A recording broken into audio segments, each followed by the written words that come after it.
Welcome back to the show, everyone. Join Thrive for an ice cream social event with the Orange County Fire Authority.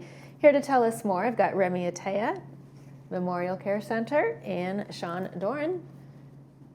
I'm going to let you give your title because you got a long one. It's a long one. It's Fire Captain and Public Information Officer with the Orange County Fire Authority. That's a long one. And Remy, tell us about your role. I'm the Senior Community Liaison with MemorialCare, and really I work close with Thrive so that I can bring some events to the community and get people out and socializing, and it's been an amazing partnership, and we're really excited to bring this next event to you guys.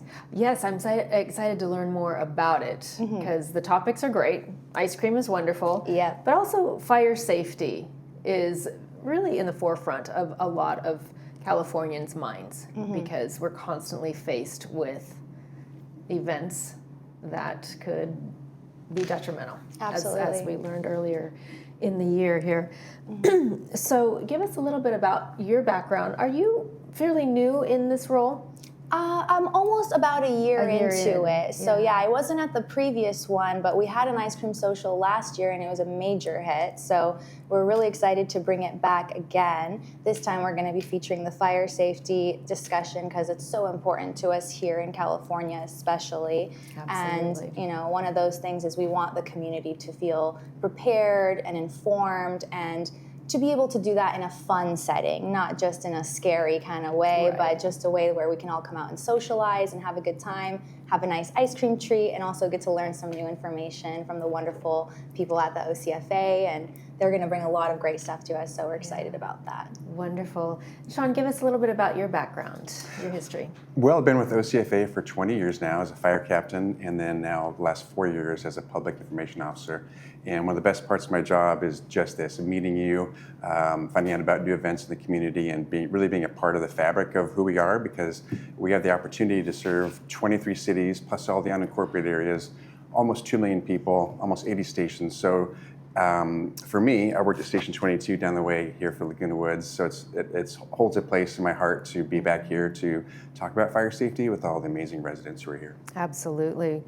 So tell us a little bit about the event itself. Yeah. The Ice Cream Social Thrive. So it's going to be on Thursday, August 28th from 2 to 3 p.m. Perfectly short and sweet, not going to take too much of anyone's day, but come out, get a treat, get a good socializing on, and get a good information. We're also going to have the environmental care and emergency preparedness team from Saddleback Medical Center coming out to give out some free home preparedness booklets so that people can take something home and have something to take action on, preparing their home safety kit and their go bag and things like that. So we're also partnering with the Laguna Woods Foundation. We'll have the President Marcy there to also give a quick discussion about home preparedness kits. So we're going to have all kinds of stations, all kinds of great information there from the Orange County Fire Authority, from Saddleback Medical Center, and of course, who can say no to ice cream? So we're going to have lots of fun on that day. Looking forward to it. Folks, just so you know, they're a little bit incentivizing you to come on. Yeah. But along with the kits, will there be like a checklist of things that Absolutely. that our viewers should have on hand and ready in the event that Absolutely, because we want everyone to kind of go home with a little action item of things that they can go do for themselves at home. So those booklets that we're going to give out are going to have checklists for them so that they feel more prepared and safe in their own home and that they've done something to help themselves. Being in California, especially here in Southern California, things can be very unpredictable. We could be asked to leave at any time. So having those things and feeling prepared is just so important, and we want the community to feel that way and that we're on their side to help them. Right. And Sean, you touched a little bit on your history. What's your direct involvement within this community?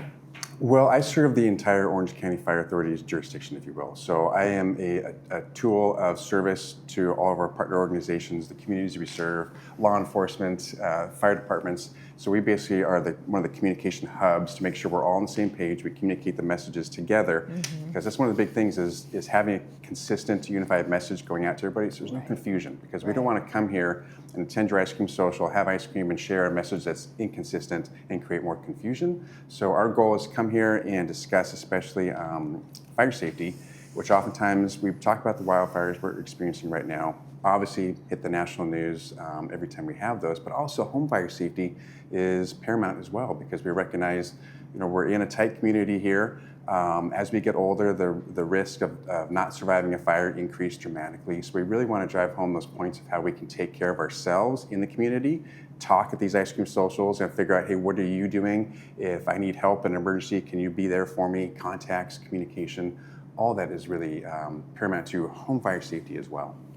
Yeah, I know in our last update that we had with the Golden Rain Foundation, the CEO update with Siobhan, she was showing images, 3 fires that occurred here in the village, in home fires. Yeah.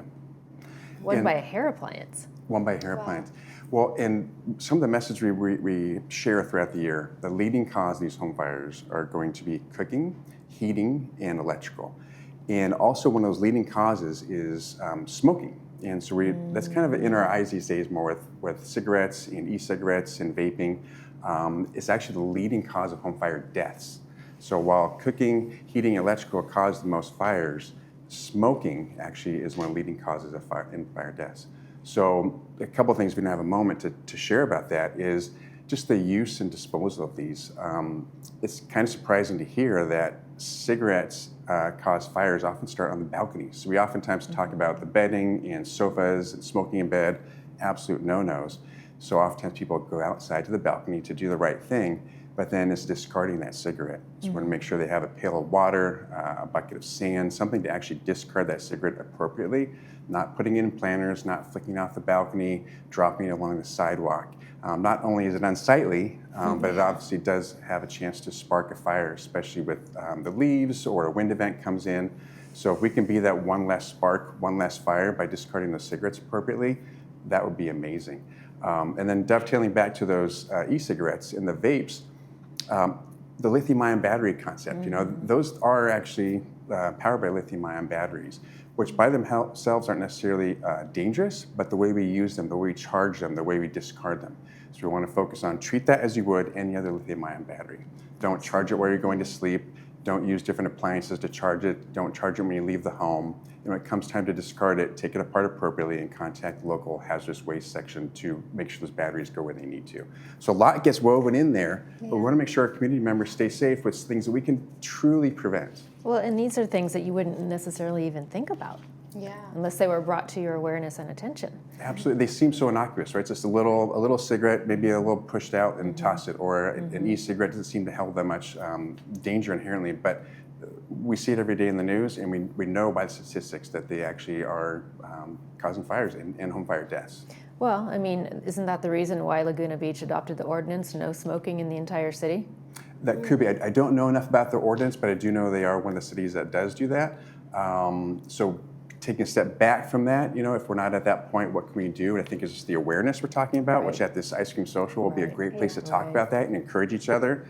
Hey, I know we both smoke together. Let's come up with a plan or get each other a pot of sand as our next Valentine's gift. Said that chocolate covered strawberry. Just kidding. Just the idea sharing, I think, would be a really big point of having this ice cream social. Yes, and there'll be other strategies that you'll provide as well. Absolutely. Yeah. Right. Yes. So how can residents, if they don't smoke, they don't have their to-do list, how can they get involved? For the ice cream social, or in general? In general. Well, to me, these are a launching point. So while there's many organizations inside the city and outside the city, where there's community emergency response teams, CERT, volunteering with the sheriff department, or local agencies. In addition, these are launching points for us to meet each other and come together with just idea sharing. I imagine inside the community, there's multiple committees involved in many parts, whether it's fund planning or safety planning. Those need to talk. So when they get together, that common theme can be shared, because while we like to have fun and we like to eat our ice cream, we also want to make sure we share the message. Let's do the right thing for the community and be alive longer and have more fun and attend more ice cream socials. Yeah, we're all in this together, so we got to be mindful of our neighbors, right? Yeah. Exactly, absolutely. All right, so your ice cream social is taking place Thursday, August 28th? At Clubhouse 7, 2 to 3 p.m., and you can call or email me to get on the list. Space is limited, so give us a call as soon as you can to reserve your spot. And you mentioned you had 150 people last year? Yeah, last time it was around that number. What's the capacity? We do have to limit to around 110 to this year. So get in as soon as you can because space is limited, but it's going to be a great event. And I heard it's really good ice cream. It's I good ice overheard a conversation in the hallway. Yeah, absolutely. All right, you two. Thank you so much for the information and sharing your morning with me. Thank you. Thank you. Appreciate Thank you, Remy. Thank you, Sean. Thank you. We'll be back after these messages. You're watching This Day on Village TV.